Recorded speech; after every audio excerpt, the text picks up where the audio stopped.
Hi friends, ಇವತ್ತು ಬಂದು ಭಾನುವಾರ. ನಾನು ಬಂದು ಬೆಳಗ್ಗೆನೇ ಸ್ವಲ್ಪ ಬೇಗ ಎದ್ಬಿಟ್ಟು ಬಟ್ಟೆ ಎಲ್ಲ ಒಗೆದ್ಬಿಟ್ಟು ಇನ್ನು ಸ್ನಾನ ಮಾಡಿಕೊಂಡು ಇಲ್ಲೇ ಸ್ವಲ್ಪ ರೆಡಿಯಾಗಿ ಹೋಗ್ತಾ ಇದ್ದೀನಿ. ಇನ್ನು ಇವತ್ತು ಬಂದು ನಾನು ಪವಿತ್ರ ಹಿರಿಯೂರಿಗೆ ಹೋಗೋಣ, ಸ್ವಲ್ಪ ಮಕ್ಕಳಿಗೆ ಬಟ್ಟೆ ಇರಲಿಲ್ಲ ಡೈಲಿ ಯೂಸ್ಗೆ, ಅದಕ್ಕೋಸ್ಕರ ತೊಗೊಂಬರೋದಕ್ಕೆ ಹೋಗೋಣ ಅಂತ ಹೇಳ್ಬಿಟ್ಟು ನಾವು ಹೊರಟಿದ್ವಿ. ಮುಂಚೆನೇ ಮಾತಾಡ್ಕೊಂಡಿದ್ವಿ ಭಾನುವಾರ ಎಷ್ಟೊತ್ತಿದ್ರು ಕೂಡ ಹೋಗಿ ಬೇಗ ಬಂದುಬಿಡೋಣ ಅಂತ ಹೇಳಿ.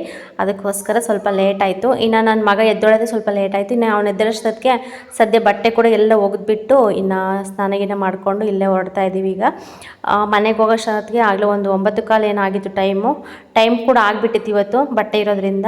ಸರಿ ಬಿಡು ಆದರೆ ಆಗಲಿ ಅಂತ ಹೇಳ್ಬಿಟ್ಟು ನಾವು ಹೊರಡ್ತಾ ಇದ್ದೀವಿ. ಮನೆ ಹತ್ರನೇ ಹೋಗಿಬಿಟ್ಟು ಗುಂಡನಿಗೆ ಅಲ್ಲೇ ಸ್ವಲ್ಪ ಮೈ ಸ್ನಾನ ಮಾಡಿಸ್ಬಿಟ್ಟು ರೆಡಿ ಮಾಡೋಣ ಅಂತ ಹೇಳಿ, ಇನ್ನು ಬಟ್ಟೆ ಕೂಡ ಅಲ್ಲೇ ಇದ್ದವು, ಹಾಗಾಗಿ ಹೋಗೋಣ ಅಂತ ಹೇಳ್ಬಿಟ್ಟು ಇವಾಗ ಹೋಗ್ತಾ ಇದ್ದೀವಿ. ಇವಾಗ ಹೋಗೋಕ್ಕಿಂತ ಮುಂಚೆ ಸ್ವಲ್ಪ ಬೆಳಗ್ಗೆನೇ ಸ್ವಲ್ಪ ಜಾಸ್ತಿ ಇತ್ತು ಗಾಳಿ ಬಂದು, ಅದಕ್ಕೆ ಸ್ವಲ್ಪ ಬಟ್ಟೆ ಎಲ್ಲ ನೀಟಾಗಿ ಅದು ಬೇಲಿ ಇರುತ್ತಲ್ಲ ಅದು ಸ್ವಲ್ಪ ಹಿಂಗೆ ಸಿಗಿಸ್ಬಿಟ್ಟು ಹೋಗೋಣ ಅಂತ ಹೇಳ್ಬಿಟ್ಟು ಇನ್ನು ಬಂದಿದ್ದೀನಿ. ಇನ್ನು ನಮ್ಮ ಮನೆಯವರಂತೂ ನೋಡ್ಕೊಳ್ಳೋದಿಲ್ಲ, ಅದಕ್ಕೋಸ್ಕರ ಇನ್ನು ಮನೆಗೆ ಬಂದು ಮಕ್ಕಳಿಗೆಲ್ಲ ಊಟ ಮಾಡಿಸ್ಬಿಟ್ಟು ಇನ್ನು ಮನೇಲಿ ಸ್ವಲ್ಪ ಕೆಲಸ ಎಲ್ಲ ಮುಗಿಸಿ ಇನ್ನು ರೆಡಿ ಆದ್ವಿ. ನಾನು ಪವಿತ್ರ ಯೋಷಿತ ನಮ್ಮ ಗುಂಡ 4 ಜನ ಹೋಗ್ತಾ ಇದ್ದೀವಿ ಸಿಂಪಲ್ಲಾಗೆ. ಇನ್ನು ಪ್ರತಿಯೊಂದಕ್ಕೂ ಕೂಡ ಮನೆಯವ್ರನ್ನ ಕರೆಯೋದಕ್ಕೆ ಆಗೋದಿಲ್ಲ, ಅವ್ರಿಗೂ ಕೆಲಸಗಳು ಇರ್ತವೆ. ಅದಕ್ಕೋಸ್ಕರ ಬಿಡು ನಾ ಇಬ್ಬರು ಜೊತೆಗಿದ್ದೀವಲ್ವ, ನಾವೇ ಹೋಗಿ ಬರೋಣ ಅಂತ ಹೇಳ್ಬಿಟ್ಟು ನಾವು ಹೊರಟಿದ್ದೀವಿ. ಇನ್ನು ಫಸ್ಟ್ ಟೈಮು ನಾನು ಪವಿತ್ರ ಈ ಥರ ಹೊರಗಡೆ ಹೋಗ್ತಾ ಇರೋದು. ನಾವಂತೂ ಯಾವಾಗಲೂ ಹೋಗೇ ಇಲ್ಲ, ಇದೇ ಫಸ್ಟ್ ಅಂತಲೇ ಹೇಳ್ಬೋದು. ಇನ್ನು ನಮ್ಮ ಮನೆಯವ್ರು ಬಂದು ಬಿಟ್ಟು ಬರ್ತೀನಿ ಬನ್ನಿ ಅಂತ ಹೇಳ್ಬಿಟ್ಟು ಇನ್ನು ಕರ್ಕೊಂಡು ಬಂದು ಬಿಟ್ಟೋದ್ರು. ನಮ್ಮ ಕಡೆ ಬಸ್ಸಿನ ವ್ಯವಸ್ಥೆ ಇಲ್ಲ ಫ್ರೆಂಡ್ಸ್, ಜಾಸ್ತಿ ಬಸ್ಸುಗಳೇ ಬರೋದಿಲ್ಲ. ಹೋದರೆ ಆಟೋಗಳಿಗೆ ಹೋಗಬೇಕು, ಆಟೋಗಳು ಕೂಡ ಬೇಗ ಸಿಗೋದಿಲ್ಲ. ಇನ್ನು ಭಾನುವಾರ ಆಗಿರೋದ್ರಿಂದ ಬೇಗನೆ ಆಟೋ ಹೋಗಿದ್ವಿ. ಇನ್ನು ನಾವು ಹೊರಡೋಷ್ಟೊತ್ತಿಗೆ ತುಂಬ ಟೈಮ್ ಆಗಿತ್ತಾಗಲೇ, ಒಂದು 11 ಗಂಟೆ 11:15 ಆಗಿತ್ತು. ಸರಿ ಬಿಡಿ ಅಂತೇಳ್ಬಿಟ್ಟು ಇನ್ನು ದಿಂಡವರ ಅಂತ ಇದೆ, ಸದ್ಯ ಅಲ್ಲಿ ಎನಿ ಟೈಮ್ ಆಟೋ ಇರುತ್ತೆ. ಇನ್ನು ನಮ್ಮ ಮನೆಯವರು ದಿಂಡವರಕ್ಕೆ ಬಿಟ್ಟು ಬಂದರು, ಇನ್ನು ಅಲ್ಲಿಂದ ಆಟೋಗೆ ಹೋಗೋಣ ಅಂತ ಹೇಳ್ಬಿಟ್ಟು ಇವಾಗ ಹೋಗ್ತಾ ಇದ್ದೀವಿ. ಸಿಕ್ಕಾಪಟ್ಟೆ ಗಾಳಿ ಫ್ರೆಂಡ್ಸ್, ಬಸ್ಸಲ್ಲಂತೂ ಅಷ್ಟೊಂದು ಗಾಳಿ ಅನಿಸಲ್ಲ, ಡೋರೆಲ್ಲ ಕ್ಲೋಸ್ ಮಾಡ್ಬೋದು. ಇನ್ನು ಆಟೋದಲ್ಲಿ ಹೋದ್ರಂತೂ ಇನ್ನು ಸಿಕ್ಕಾಪಟ್ಟೆ ಗಾಳಿ ಇದ್ದೇ ಇರುತ್ತೆ. ಇನ್ನು ಬಂದ್ವಿ, ಹಿರಿಯೂರಿಗೆ ಬಂದ ತಕ್ಷಣ ಇದು ಗುರುಭವನ ಇದೆ, ಬಸ್ ಇಳಿದು ಸ್ವಲ್ಪ ಮುಂದ್ಗಡೆ ಬಂದರೆ ಗುರುಭವನ ಇದೆ. ಇಲ್ಲಿ ಮೆಟ್ರೋ ಬಿಗ್ ಬಜಾರ್ ಅಂತ ಇದೆ, ನೋಡೋಣ. ಅಲ್ಲಿ ತುಂಬ ಜನ ಶಾಪಿಂಗ್ ಮಾಡ್ಕೊಂಡು ಹೊರಗಡೆ ಎಲ್ಲ ಬರ್ತಾಯಿದ್ರು, ಹೋಗಿ ನೋಡ್ಕೊಂಬರೋಣ ಯಾವ ಥರ ಇದೆ ಅಂತೇಳ್ಬಿಟ್ಟು ಇನ್ನು ಸುಮ್ಮನೆ ಹೋಗ್ತಾ ಇದ್ದೀವಿ. ಏನಾದರೂ ತೊಗೊಳೋಣ ಅಂತ ಹೋಗಲಿಲ್ಲ, ನೋಡ್ಕೊಂಬರೋಣ ಅಲ್ಲಿ ರೇಟ್ ಎಲ್ಲ ಹೆಂಗಿದೆ ಅಂತ ಹೇಳ್ಬಿಟ್ಟು ಹೋಗ್ತಾ ಇದ್ದೀವಿ. ಹೋಗ್ತಾ ಇದ್ದಂಗೆ ತುಂಬ ಚೆನ್ನಾಗಿತ್ತಪ್ಪ, ಎಂಟ್ರೆನ್ಸಲ್ಲೆಲ್ಲ ಸ್ವಲ್ಪ ಈ ಥರ ಇಟ್ಟಿದ್ದಾರೆ, ಎಷ್ಟು ನೀಟ್ ಅಂದರೆ ಸಖತ್ತು ನೀಟಾಗಿ ಇಟ್ಟಿದ್ರೆಲ್ಲ ಕೂಡ.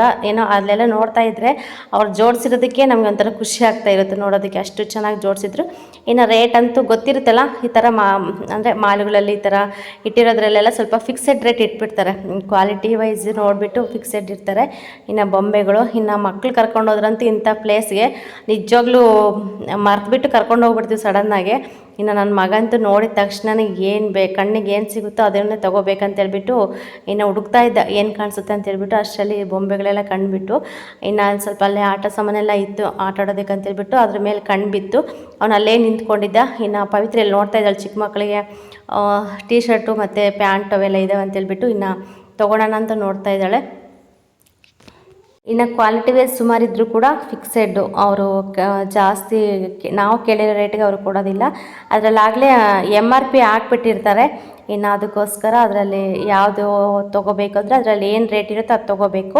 ಸುಮಾರು ಐಟಮ್ ಇದ್ದು ಎಲ್ಲ ಕೂಡ ಮಕ್ಕಳದು ಮತ್ತು ದೊಡ್ಡವ್ರದ್ದು ಮತ್ತು ಮನೆಗೆ ಬೇಕಾಗಿರೋ ಐಟಮ್ಮು ಮತ್ತು ವೆನಿಟಿ ಬ್ಯಾಗ್ಸು, ಸ್ಲಿಪ್ಪರ್ಸ್ ಎಲ್ಲ ಕೂಡ ಪ್ರತಿಯೊಂದು ಇಂಥ ಐಟಮ್ ಇಲ್ಲ ಅನ್ನೋಂಗಿಲ್ಲ, ಎಲ್ಲ ಕೂಡ ನೀಟಾಗಿ ಇಟ್ಟಿದ್ರು. ನಮ್ಗೆ ಏನು ಬೇಕಾದ ತೊಗೋಬೋದು ಅಂತ ಹೇಳ್ಬಿಟ್ಟು. ಇನ್ನು ಇಲ್ಲಿ ಟೀ ಶರ್ಟ್ ನೋಡಿದೆ, ಚೆನ್ನಾಗಿತ್ತು, ತುಂಬ ರೇಟ್ ಅನ್ನಿಸ್ತು. ಬೇಡ ಬಿಡಪ್ಪ ಇಲ್ಲೆಲ್ಲ ತೊಗೊಳೋದು ಬೇಡ ಅಂತ ಹೇಳ್ಬಿಟ್ಟು ಇನ್ನು ಸುಮ್ಮನೆ ನೋಡ್ಕೊಂಡು ಹೋಗೋಣ ಅಂತೇಳ್ಬಿಟ್ಟು ಎಲ್ಲ ನೋಡ್ತಾ ಇದ್ದೀನಿ ನೀಟಾಗಿ. ಏನಾದರೂ ಕಣ್ಣಿಗೆ ಕಾಣಿದ್ರೆ ಅಂದರೆ ಸ್ವಲ್ಪ ಬೇಕಾಗಿರೋ ಐಟಮ್ ಸಿಕ್ಕರೆ ತೊಗೊಳೋಣ ಅಂತ ಹೇಳಿಬಿಟ್ಟು. ಈ ವೆನಿಟಿ ಬ್ಯಾಗ್ ಅಷ್ಟೇ ತುಂಬ ಕಾಸ್ಟ್ಲಿ. ಇನ್ನು ಹಳ್ಳಿ ಕಡೆ ಈ ಥರ ಮಾರ್ಕೊಂಬಂದ್ರಂತೂ ಫಿಕ್ಸೆಡ್ ರೇಟ್ ಇಟ್ಟಿರ್ತಾರೆ, 100 ರೂಪಾಯಿಗೆ ಒಂದು ಬ್ಯಾಗ್ ಇಟ್ಟಿರ್ತಾರೆ. ಬಟ್ ಇಲ್ಲಿ ನೋಡಿದ್ರೆ ಸ್ವಲ್ಪ ಜಾಸ್ತಿನೇ ರೇಟ್ ಇತ್ತು. ಸರಿ ಬಿಡು ಬೇಡ ಅಂತೇಳ್ಬಿಟ್ಟು ಇನ್ನು ತೊಗೊಳ್ಳಿಲ್ಲ ನಾನು. 180 ರೂಪಾಯಿ ಹಾಕಿದ್ರು ಇದಕ್ಕೆ. ಅಂದರೆ ಸ್ವಲ್ಪ ದೊಡ್ಡದಾಗಿತ್ತು ಬ್ಯಾಗು ಕೂಡ, ಚೆನ್ನಾಗಿತ್ತು, ಕ್ವಾಲಿಟಿ ಕೂಡ ಪರವಾಗಿಲ್ಲ. ಇನ್ನು ಚಿಕ್ಕ ಮಕ್ಕಳ ಬ್ಯಾಗಂತೂ ಸ್ಕೂಲ್ ಬ್ಯಾಗು ಏನಾದರೂ ತೊಗೊಳೋಣ ಅಂದರೂ ಕೂಡ ಅದರಲ್ಲಿ 200, 250, 300 ರೂಪಾಯಿ ಫಿಕ್ಸೆಡ್ ಹಾಕಿದ್ರು, ಚಿಕ್ಕ ಬ್ಯಾಗ್ ಕೂಡ. ಸರಿ ಬಿಡಪ್ಪ ಅಂತೇಳಿ ನಾ ಸುಮ್ಮನೆ ನೋಡ್ತಾ ಅಲ್ಲೇ ಇಟ್ಟು ಬಂದ್ವಿ. ಇನ್ನು ಮಕ್ಕಳಂತೂ ಕರ್ಕೊಂಡು ಹೋಗಬಾರ್ದು ಅಂತ ಹೇಳ್ತಿದ್ದೀನಲ್ಲ, ಇಲ್ಲಾಗಲೇ ನನ್ನ ಮಗ ನನ್ನನ್ನು ಸುಮ್ಮನೆ ವೇಲಿಟ್ಕೊಂಡು ಎಳಿತಾ ಇದ್ದ, ಅಮ್ಮ ಅದು ಬೇಕು ನನಗೆ ಬೇಕು ಅಂತ ಹೇಳ್ಬಿಟ್ಟು. ತೊಗೊಂಡ್ರು ಕೂಡ ಸರಿಯಾಗಿ ಇಟ್ಕೊಳ್ಳೋದಿಲ್ಲ, ಎಲ್ಲಂದ್ರಲ್ಲೇ ಬಿಸಾಡೋದು. ಏನೋ ಫಸ್ಟ್ ಟೈಮ್ ಇಷ್ಟಪಟ್ಟು ತೊಗೊತಾರೆ, ಒಂದೇ ದಿನನ ಆ ಇಂಟ್ರೆಸ್ಟ್ ಬರೋದು, ಆಮೇಲೆ ನೆಕ್ಸ್ಟ್ ಡೇ ಬಂದು ಅವನು ಎಲ್ಲಿ ಬೇಕಾದ್ರೆ ಅಲ್ಲೇ ಬಿಸಾಕ್ಬಿಟ್ಟಿರ್ತಾನೆ. ಅದಕ್ಕೋಸ್ಕರ ಕೊಡ್ಸೋಕ್ಕೆ ಒಂಥರ ನನಗೆ ಹಿಂದೆ ಮುಂದೆ ನೋಡ್ದಂಗೆ ಆಯಿತು. ಇನ್ನು ಅವ್ರ ಪಪ್ಪಗೆ ಫೋನ್ ಮಾಡಿದೆ, ಬಿಡ್ತಾ ಇಲ್ಲ, ಹಠ ಮಾಡ್ತಾ ಇದ್ದಾನೆ ಅಂತ ಹೇಳ್ಬಿಟ್ಟು. ಇನ್ನು ನಮ್ಮ ಧನು ಕೂಡ ಇದ್ನಲ್ವ, ಇನ್ನು ಧನು ಕೂಡ ಏನಾದರೂ ತಗೋ, ಇಬ್ಬರು ಜಗಳ ಆಡ್ಬಿಡ್ತಾರೆ ಇಲ್ಲಾಂದ್ರೆ ಅಂತ ಕೂಡ ಹೇಳಿದ್ರು. ಅಲ್ಲಿರೋರೆಲ್ಲ ಬೇಡ ಬಿಡು ಅಂತ ಹೇಳಿದ್ರು ಕೂಡ ಕೇಳಲೇ ಇಲ್ಲ, ನನಗೆ ಬೇಕು ಅಂತ ಹೇಳ್ತಾ ಇದ್ದ. ಇನ್ನು ಏನು ಮಾಡೋದಕ್ಕಾಗೋದಿಲ್ಲ, ತುಂಬ ಹಠ ಮಾಡೋದಲ್ವ, ಸರಿ ಬಿಡು ಅಂತ ಹೇಳ್ಬಿಟ್ಟು ಅದನ್ನೊಂದು ತಕ್ಕೊಟ್ಟೆ ಅವನಿಗೆ ಆಟ ಆಡೋದು ಅಂತ ಹೇಳ್ಬಿಟ್ಟು. ಇಲ್ಲಿ ನೋಡ್ತಾ ಇರ್ಬೋದು ಎಷ್ಟು ಕ್ಯೂಟಾಗಿ ಚೆನ್ನಾಗಿದೆ ಇದು ಮಸಾಲ ಡಬ್ಬಗಳು. ಈ ಥರ ತುಂಬ ಚೆನ್ನಾಗಿದೆ ಇದು. ಮೀಶೋದಲ್ಲಿ ಕೂಡ ಎಲ್ಲ ಸಿಗುತ್ತೆ, ಅದರಲ್ಲಿ ಕೂಡ MRP ಸ್ವಲ್ಪ ಕಡಿಮೆನೇ ಇರುತ್ತೆ, ಬಟ್ ಇದರಲ್ಲಿ ಸ್ವಲ್ಪ ಜಾಸ್ತಿ ಇತ್ತು. ಇನ್ನು ಪವಿತ್ರ ಬಂದು ದನಗೇನಾದರೂ ಸ್ವಲ್ಪ ಐಟಮ್ ನೋಡ್ತಿದ್ದಿಲ್ಲ, ಅಂದರೆ ಅವನು ಅಂಗನವಾಡಿಗೆ ಹೋಗ್ತಾ ಇದ್ದಾನಲ್ವ, ಅದಕ್ಕಾಗಿ ಏನಾದರೂ ಸಿಗುತ್ತೇನೆ ಅಂತ ಹೇಳ್ಬಿಟ್ಟು ಇನ್ನು ಹುಡುಕ್ತಾ ಇದ್ದಾಳೆ. ಇನ್ನು ಇಲ್ಲಿ ಬಂದ್ವಿ, ಇನ್ನು ಚಿಕ್ಕ ಮಕ್ಕಳದ್ದು ಸ್ವಲ್ಪ ಹೆಣ್ಮಕ್ಳದ್ದು ಫ್ರಾಕ್ ಅದೆಲ್ಲ ಇತ್ತು. ಇನ್ನು ಪವಿತ್ರಲ್ಲೆಲ್ಲ ನೋಡ್ತಾ ಇದ್ಲು, ನಾನು ಈ ಕಡೆ ಸ್ವಲ್ಪ ನೋಡ್ಕೊತಾ ಇದ್ದೆ. ಇನ್ನು ಇದು ಬಂದುಬಿಟ್ಟು ನಮ್ಮ ಕರ್ತವ್ಯ ಫ್ರೆಂಡ್ಸ್. ಇದು ಮಕ್ಕಳಿಗೆ ಏನಾದರೂ ಇಲ್ಲ ನಮಗೇನಾದರೂ ಬೇಕು ಅಂತಂದರೆ ಅವರು ಬರೋವರೆಗೂ ನಾವು ವೆಯ್ಟ್ ಮಾಡೋದಕ್ಕಾಗೋದಿಲ್ಲ. ಅಟ್ಲೀಸ್ಟ್ ಆರಾಮ್ಸೆ ಹೋಗಿ ಬರ್ಬೋದು. ಹಿಂಗೆ ಜೊತೆಗಿದ್ದರೆ ಮಾತ್ರ ಹೋಗಿ ಬರೋಕ್ಕೆ ಸಾಧ್ಯ. ಇನ್ನು ನಮ್ಮ ಅತ್ತೆನ ಕರೆದ್ವಿ, ನಮ್ಮ ಅತ್ತೆ ಇಲ್ಲ ನೀವೇ ಹೋಗಿ ಬನ್ನಿ ಅಂತ ಹೇಳಿದ್ರು. ಇನ್ನು ಧನುನ ಅತ್ತೆ ಹತ್ರನೇ ಬಿಟ್ಬಿಟ್ಟು ಇನ್ನು ನಾವು ಹೊರಟ್ವಿ. ಇನ್ನು ನಮ್ಮ ಗುಂಡನ್ನು ಕೂಡ ಅಲ್ಲೇ ಬಿಡೋಣ ಅಂತ ಅಂದ್ಕೊಂಡ್ವಿ. ಅವ್ನು ಇರೋದೇ ಇಲ್ಲ, ತುಂಬ ಆಟ ಮಾಡ್ತಾ ಇರ್ತಾನೆ. ಸರಿ ಬಿಡು ಅಂತ ಹೇಳ್ಬಿಟ್ಟು ಅವನ್ನ ಕರ್ಕೊಬಂದ್ವಿ. ಅವನಂತೂ ಎತ್ಕೊಂಡು ಸುತ್ತಾಡೋದಕ್ಕೆ ಆಗೋದಿಲ್ಲ, ಅಷ್ಟೊಂದು ಆಟ ಮಾಡ್ತಾ ಇರ್ತಾನೆ ಒಂದೊಂದು ಸತಿ. ಸರಿ ಅಂತೇಳ್ಬಿಟ್ಟು ಇನ್ನು ಕರ್ಕೊಂಡು ಬರಲೇಬೇಕು. ಹಾಗೆ ನಮಗೇನಾದರೂ ಅವಶ್ಯಕತೆ ಇದ್ದರೆ ಮಾತ್ರ ನಾವು ಬಂದು ಸ್ವಲ್ಪ ಕೆಲಸಗಳೆಲ್ಲ ಮುಗಿಸ್ಕೊಂಡು ಹೋದರೆ ಬೆಸ್ಟು. ಮತ್ತು ನಾಳೆ ಹೋಗೋಣ, ನಾಡಿದ್ದು ಹೋಗೋಣ ಅಂದರೆ ಹಿಂಗೆ ಟೈಮೆಲ್ಲ ಇದಾಗ್ತಾ ಇರುತ್ತೆ. ಅದಕ್ಕೋಸ್ಕರ ನಾವು ಕೂಡ ಸ್ವಲ್ಪ ಹೊರಗಡೆ ಎಲ್ಲ ಓಡಾಡೋದು, ಮತ್ತು ಸ್ವಲ್ಪ ಏನಾದರೂ ಈ ಥರ ಬಟ್ಟೆ ಏನಾದರೂ ಬೇಕಂತಂದರೆ ಸ್ವಲ್ಪ 1-2-3 ಜಾಗದ ಹತ್ರ ಸುತ್ತಾಡಿದ್ರೆ ನಮಗೂ ಸ್ವಲ್ಪ ಗೊತ್ತಾಗುತ್ತೆ ಏನು ಎತ್ತ ಅಂತ. ಯಾವಾಗಲೂ ಕೂಡ ಮನೆಯಲ್ಲೇ ಇದ್ರಂತೂ ನಮಗೇನು ಕೂಡ ಗೊತ್ತಾಗೋದಿಲ್ಲ. ಒಂದೊಂದು ಸತಿ ಹೋಗ್ಬಿಟ್ಟು ಅವ್ರು ಹೇಳಿರೋ ರೇಟಿಗೆ ತೊಗೊಂಡ್ಬಂದುಬಿಡ್ತೀವಿ, ಆ ಥರ ಕೂಡ ಆಗುತ್ತೆ. ಅದಕ್ಕೆ ಹೆಂಗೋ ಬಂದಿದ್ನಲ್ವ, ಇನ್ನು ಬಿಡಂತ ಹೇಳ್ಬಿಟ್ಟು ಇನ್ನು ತೊಗೊಂಡು ಬಂದ್ವಿ.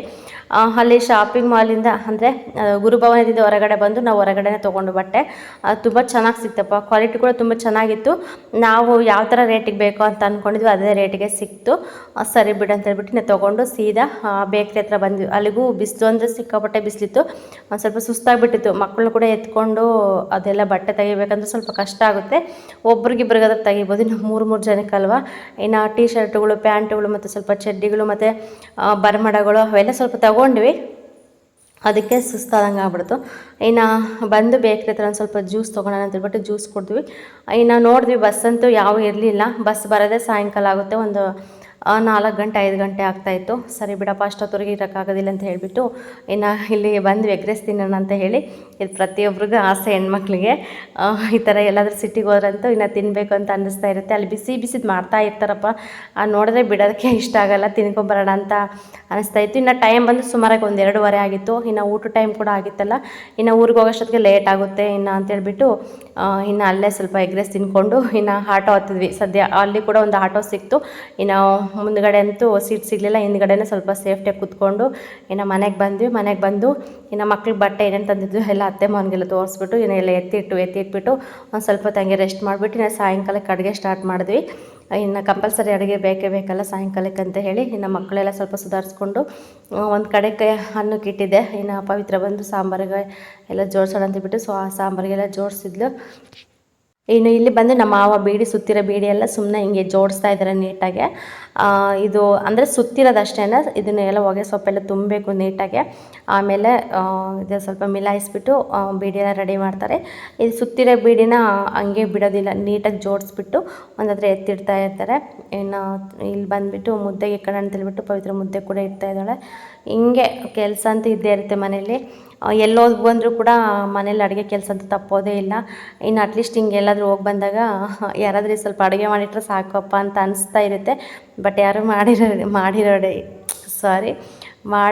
ಇಡೋರು ಯಾರು ಇಲ್ವಲ್ಲ, ಇನ್ನು ನಾವೇ ಬಂದು ಮಾಡ್ಕೊಂಡು ತಿನ್ನಬೇಕಲ್ಲ, ಅದಕ್ಕೋಸ್ಕರ ಕಂಪಲ್ಸರಿ ಮಾಡಲೇಬೇಕು. ಇನ್ನು ಜಾಸ್ತಿ ಜನ ಇರೋದ್ರಿಂದ ಇನ್ನು ಏನೂ ಮಾಡೋದಕ್ಕಾಗೋದಿಲ್ಲ, ಎಲ್ಲ ಕೂಡ ಅಡ್ಜಸ್ಟ್ ಮಾಡ್ಕೊಂಡು ಹೋಗ್ಬೇಕು. ಇನ್ನು ಟೈಮ್ ಕೂಡ ಆಗಿಬಿಟ್ಟಿತ್ತು ನಮಗೆ, ಅದಕ್ಕೋಸ್ಕರ ಇನ್ನು ಪವಿತ್ರ ಬಂದು ಮುದ್ದೆ ಕಟ್ಬಿಟ್ಟು ಹಂಗೆ ಡೈರೆಕ್ಟಾಗಿ ಬಾಕ್ಸ್ಗೆ ಹಾಕ್ತಾಯಿದ್ದಾಳೆ. ಇಲ್ಲಿ ಬಂದು ನಮ್ಮ ಅತ್ತೆ ಸ್ವಲ್ಪ ಎಲ್ಲ ನೀಟಾಗಿ ಕಸ ಗುಡಿಸ್ಬಿಟ್ಟು ಇವಾಗ ಈ ಬೀಡಿಗೆಲ್ಲ ಸ್ವಲ್ಪ ಹೊಗೆ ಸೊಪ್ಪು ತುಂಬ್ತಾ ಇದ್ದಾರೆ. ಅಂದರೆ ತಂಬಾಕು ಅಂತಾರೆಲ್ಲ ಹೊಗೆ ಪುಡಿ ಎಲ್ಲ ತುಂಬ್ತಾ ಇದ್ದಾರೆ ಇದಕ್ಕೆಲ್ಲ ತುಂಬಿಬಿಟ್ಟು ನೀಟಾಗಿ ಮತ್ತು ಒಂದು ಬಟ್ಟೆ ಎಲ್ಲ ಮುಚ್ಚಿಟ್ಟು ಆಮೇಲೆ ಅದನ್ನು ಕ್ಲೋಸ್ ಮಾಡ್ತಾರೆ. ಕ್ಲೋಸ್ ಮಾಡಿಬಿಟ್ಟು ಇದನ್ನ ಅದಕ್ಕೆ ಇಷ್ಟಿಷ್ಟು ಬೇಡಿ ಅಂತ ಕೌಂಟಿಂಗ್ ಮಾಡಿ ಅದನ್ನೆಲ್ಲ ಕಟ್ ಮಾಡಿ ಏನೋ ಸ್ವಲ್ಪ ಜಾಸ್ತಿನೇ ಕೆಲಸ ಇದೆ ಫ್ರೆಂಡ್ಸ್. ಅದೆಲ್ಲ ಮಾಡ್ಕೊತಾ ಇದ್ದಾರೆ. ಇನ್ನು ಮಕ್ಕಳ ಜೊತೆ ನಮ್ಮ ಮಾವ ಕುಂದಿಸ್ಕೊಂಡು ಆಟ ಆಡ್ತಾ ಇದ್ದಾನೆ. ಇನ್ನು ನಮ್ಮ ಯೋಷಿತ್ ಅಂತೂ ತುಂಬ ಚುರುಕಿದ್ದಾಳಪ್ಪ, ಸಖತ್ತು ಆ್ಯಕ್ಟಿವ್ ಆಗಿದ್ದಾಳೆ ಈ ಪಾಪು ಅಂತ. ಇನ್ನು ನಮ್ಮ ಗುಂಡ ಮತ್ತು ಯೋಷಿತ್ ಆಟ ಆಡ್ತಾ ಇದ್ದಾರೆ. ಇನ್ನು ಅತ್ತೆ ಬಂದು ಸೊಪ್ಪೆಲ್ಲ ಸೋಸ್ತಾ ಇದ್ದಾರೆ. ಇನ್ನು ಸದ್ಯ ಹೊಲದಲ್ಲೆಲ್ಲ ಸೊಪ್ಪು ಚೆನ್ನಾಗಿ ಸಿಗ್ತಾ ಇದೆ. ಬೇರೆ ಹೊಲಕ್ಕೆ ಹೋಗ್ಬಿಟ್ಟು ಕಿತ್ಕೊಂಬರ್ತಾ ಇದ್ದಾರೆ. ಈ ಥರ ಹೆಂಗೋ ಕಿತ್ಕೊಬಂದರೆ ನಮಗೂ ಕೂಡ ಒಂದು ಟೈಮು ಹೆಂಗೋ ಕಳೆಯುತ್ತಲ್ವ.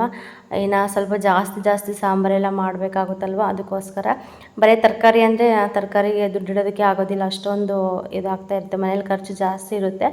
ಇನ್ನು ಅದಕ್ಕೋಸ್ಕರ ಇನ್ನು ಬೇಗನೆ ಬೆಳಗ್ಗೆ ಹೋಗ್ಬಿಟ್ಟು ಇನ್ನು ಸೊಪ್ಪೆಲ್ಲ ಕಿತ್ಕೊಬಂದಿದ್ರು. ಒಂದು ಸ್ವಲ್ಪ ಒಂದು 10 ನಿಮಿಷ ಕಾಲು ಗಂಟೆ ಅಷ್ಟೇ ಫ್ರೆಂಡ್ಸ್, ಹಿಂಗೆ ಕಿತ್ಕೊಬಂದ್ಬಿಟ್ರು. ಅಷ್ಟು ಬೇಗ ಕಿತ್ಕೊಂಬಂದ್ಬಿಡ್ತಾರೆ. ಇನ್ನೆಲ್ಲ ಸೋಸ್ತಾಯಿದ್ರು. ಇನ್ನು ನಾವು ಬಾಕ್ಸ್ ತೊಗೊಂಡು ಇನ್ನು ಮನೆಗೆ ತೋಟಕ್ಕೆ ಬಂದ್ವಿ. ಇನ್ನು ಬೆಳಗ್ಗೆ ಆಟ ಸಾಮಾನು ಕೊಡಿಸಿದ್ನಲ್ವ, ಅದು ಡೈರೆಕ್ಟಾಗಿ ಇಲ್ಲಿಗೆ ತೊಗೊಂಬಂದ.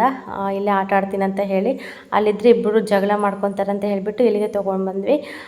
ಇನ್ನು ನಾನು ಫ್ರೆಶ್ ಅಪ್ ಕೂಡ ಆಗಲಿಲ್ಲ, ಇಲ್ಲಿಗೆ ಬಂದುಬಿಟ್ಟು ಇನ್ನು ಫ್ರೆಶ್ ಅಪ್ ಆಗೋಣ ಅಂತೇಳ್ಬಿಟ್ಟು ಇನ್ನು ಮನೇಲಿ ಕೆಲಸ ಎಲ್ಲ ಮುಗಿಸಿ ಬಂದ್ವಿ. ಸಖತ್ತು ಗಾಳಿ, ಸಿಕ್ಕಾಪಟ್ಟೆ ಗಾಳಿ ಬೀಸ್ತೈತೆ. ಇನ್ನು ಅಲ್ಲಿಂದ ಇಲ್ಲಿಗೆ ಬರೋಷ್ಟೊತ್ತಿಗೆ ಇನ್ನು ತಲೆಯೆಲ್ಲ ಇದಾಗಿಬಿಟ್ಟಿರುತ್ತೆ. ಸ್ವಲ್ಪ ಎಣ್ಣೆ ಹಚ್ಕೊಂಡ್ರೆ ಪರವಾಗಿಲ್ಲ ಅನಿಸುತ್ತೆ, ಎಣ್ಣೆ ಹಚ್ಕೊಳ್ಳಿಲ್ಲ ಅಂದರೆ ಇನ್ನು ನೋಡೋದಕ್ಕೆ ಆಗೋಲ್ಲ. ಇನ್ನು ನಮ್ಮ ಮನೆಯವ್ರು ಬಂದುಬಿಟ್ಟು ಇನ್ನು ಸ್ವಲ್ಪ ಹಸುಗೆಲ್ಲ ಏನೇನು ಬೇಕೆಲ್ಲ ನೋಡಿಕೊಂಡು ನೀರು ಕುಡಿಸಿ, ಇಷ್ಟೊತ್ತಲ್ಲಿ ಕೂಡ ಒಂದು ಸತಿ ನೀರು ಕುಡಿಸ್ತಾರೆ. ನೀರು ಕುಡಿಸ್ಬಿಟ್ಟು ಇನ್ನು ಒಳಗೆಲ್ಲ ಕಟ್ಟಾಕ್ಬಿಟ್ಟು ಅದಕ್ಕೆ ಇನ್ನೂ ಸ್ವಲ್ಪ ಮೇವೆಲ್ಲ ಹಾಕಿಬಿಟ್ಟು ಇನ್ನು ಅಷ್ಟೇ ಇನ್ನು ಗೇಟೆಲ್ಲ ಕ್ಲೋಸ್ ಮಾಡಿಕೊಂಡು ಇನ್ನು ಮನೆ ಹತ್ರ ಹೋಗ್ತಿರ್ತೀವಿ. ಇನ್ನು ನಾಯಿಗಳು ಕೂಡ ಇದ್ದಾವೆ. ಆ ನಾಯಿ ಕೂಡ ಸ್ವಲ್ಪ ಊಟ ಎಲ್ಲ ಅಡುಗೆ ಎಲ್ಲ ಮಾಡಿಬಿಟ್ಟು ಇಲ್ಲೇ ಹಾಕ್ತಾ ಇರ್ತಾರೆ. ಅಂದರೆ ಅನ್ನ ಮಾಡೋದಕ್ಕೆ ಕುಕ್ಕರ್ ಇದೆ, ಕರೆಂಟ್ ಕುಕ್ಕರು. ನಾಯಿಗಳಿಗೆ ಅನ್ನ ಮಾಡಿಬಿಟ್ಟು ಅಲ್ಲೇ ಹಾಕ್ತಾ ಇರ್ತಾರೆ. ಇನ್ನು ಮನೆ ಹತ್ರ ಬಂದ್ವಿ. ಇನ್ನು ಬಟ್ಟೆ ಅಂತೂ ಸಖತ್ತು ಬಟ್ಟೆ ಇದ್ವಿ, ಇವೆಲ್ಲ ಸ್ವಲ್ಪ ಮಡಚಿ ನೀಟಾಗಿ ಇಡೋಣ ಅಂತೇಳ್ಬಿಟ್ಟು ಇನ್ನು ಸ್ವಲ್ಪ ಬೇಗ ಬಂದಿದ್ವಲ್ಲ, ಇನ್ನು ಬೆಳಕು ಕೂಡ ಇತ್ತು, ಇನ್ನು ಸ್ವಲ್ಪ ಅಷ್ಟೊಂದು ಕತ್ಲು ಅನ್ನಿಸ್ಲಿಲ್ಲ. ಇನ್ನು ಅದಕ್ಕೋಸ್ಕರ ಇನ್ನು ಬಟ್ಟೆ ಎಲ್ಲ ಮಡಚಿ ನೀಟಾಗಿ ಇಡೋಣ ಅಂತೇಳ್ಬಿಟ್ಟು ನಾನು ಬಟ್ಟೆ ಎಲ್ಲ ಮಡ್ಚೋಣ ಅಂತ ಕೂತ್ಕೊಂಡೆ. ಇನ್ನು ನಮ್ಮ ಮನೆಯವರು ಮತ್ತು ನಮ್ಮ ಗುಂಡ ಆಟ ಆಡ್ತಾಯಿದ್ರು.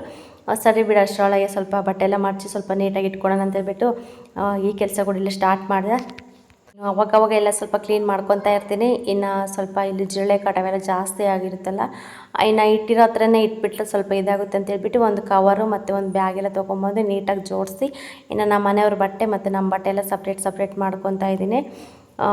ಇಷ್ಟ ಫ್ರೆಂಡ್ಸ್, ಇವತ್ತು ಸಂಡೇ ಆಗಿರೋದು ಬೆಳಗ್ಗೆಯಿಂದ ವೀಡಿಯೋ ಇಷ್ಟೇ.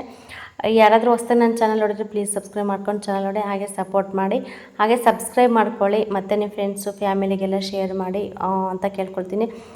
ವ್ಯೂಸ್ ಅಂತೂ ತುಂಬ ಸಿಕ್ಕಾಪಟ್ಟೆ ಕಡಿಮೆ ಬರ್ತಾಯಿದೆ. ನನಗಂತೂ ಏನು ಮಾಡಬೇಕಂತಲೇ ಅರ್ಥ ಆಗ್ತಿಲ್ಲ ಫ್ರೆಂಡ್ಸ್. ಯೂಟ್ಯೂಬು ನಾವು ಅಂದ್ಕೊಳ್ಳೋಷ್ಟು ಸುಲಭ ಅಲ್ಲ, ತುಂಬ ಕಷ್ಟ ಇದೆ. ಆದರೂ ಕಷ್ಟಪಟ್ಟು ವೀಡಿಯೋ ಎಲ್ಲ ಮಾಡಿ ಅಪ್ಲೋಡ್ ಮಾಡಿದ್ರು ಕೂಡ ಸ್ವಲ್ಪ ವ್ಯೂಸ್ ಬರೋದಿಲ್ಲ. ಅದಕ್ಕೆ ಸ್ವಲ್ಪ ಬೇಜಾರಾಗ್ತಾಯಿದೆ ನನಗಂತೂ. ಇನ್ನು ಅದಕ್ಕೆ ಇನ್ನೇನು ಮಾಡೋದಕ್ಕಾಗೋದಿಲ್ಲ, ಆಗೋಷ್ಟಾಗಲಿ ಅಂತೇಳ್ಬಿಟ್ಟು ಹೆಂಗೆ ಸ್ವಲ್ಪ ಮಾಡ್ಕೊಂಡು ಹೋಗ್ತಾಯಿದ್ದೀನಿ ತಾಳ್ಮೆಯಿಂದ. ಯೂಟ್ಯೂಬ್ ಅನ್ನೋದರಲ್ಲಿ ತುಂಬ ತಾಳ್ಮೆ ಇರಬೇಕು, ಸಮಾಧಾನ ಇರಬೇಕು. ನಾವು ಜಾಸ್ತಿ ಇದು ಮಾಡ್ಕೊಂಬಿಟ್ರಂತೂ ಇದರೆಲ್ಲ ಸಕ್ಸಸ್ ಆಗೋದಕ್ಕೆ ಸಾಧ್ಯನೇ ಇಲ್ಲ. ಕೆಲವರು ಬೇಗನೆ ಸಕ್ಸಸ್ ಆಗ್ತಾರೆ, ನಮ್ಮಂಥರಂತೂ ಭಾಳ ಎಷ್ಟು ಕಷ್ಟಪಟ್ಟರು ಕೂಡ ನಮಗೆ ಸಕ್ಸಸ್ ಅನ್ನೋದೇ ಸಿಗೋದಿಲ್ಲ. ಅಷ್ಟು ಕಷ್ಟ ಅನಿಸ್ಬಿಡುತ್ತೆ. ಏನಪ್ಪ ಇಷ್ಟು ವರ್ಷ ಮಾಡಿದ್ರು ಕೂಡ ಏನೂ ಇದೇ ಇಲ್ಲ ಅಂತ ಅನಿಸ್ಬಿಡುತ್ತೆ ಒಂದೊಂದು ಸತಿ. ಅದಕ್ಕೆ ನೋಡ್ತಾ ಇದ್ದೀನಿ, ಏನು ಮಾಡಬೇಕೋ ಗೊತ್ತಿಲ್ಲ ಫ್ರೆಂಡ್ಸ್. ಆದಷ್ಟು ವೀಡಿಯೋ ನೋಡಿಬಿಟ್ಟು ಸಪೋರ್ಟ್ ಮಾಡಿ, ಹಾಗೆ ಕಮೆಂಟ್ಸ್ ಮಾಡಿ ವೀಡಿಯೋಸ್ ಯಾವ ಥರ ಬರ್ತಾ ಇದೆ ಅಂತೇಳ್ಬಿಟ್ಟು ಕಮೆಂಟ್ಸ್ ಮಾಡಿದ್ರೆ ನನಗೂ ಕೂಡ ಸ್ವಲ್ಪ ಅರ್ಥ ಆಗುತ್ತೆ. ಹಾಗೆಯೇ ಏನಾದರೂ ಸ್ವಲ್ಪ ವೀಡಿಯೋಸಲ್ಲಿ ಏನಾದರೂ ಸ್ವಲ್ಪ ತಪ್ಪು ಏನಾದರೂ ಕಾಣಿಸಿದ್ರೆ ಹೇಳಿ, ಸ್ವಲ್ಪ ತಿದ್ದುಕೊತೀನಿ, ಚೆನ್ನಾಗಿ ವೀಡಿಯೋಸ್ ಮಾಡೋಕ್ಕೆ ಟ್ರೈ ಮಾಡ್ತೀನಿ. ಸಿಗೋಣ ಫ್ರೆಂಡ್ಸ್ ನೆಕ್ಸ್ಟ್ ವೀಡಿಯೋದಲ್ಲಿ. ಅಲ್ಲಿವರೆಗೂ ಈ ವಿಡಿಯೋನ ನೋಡ್ತಾ ಇರಿ.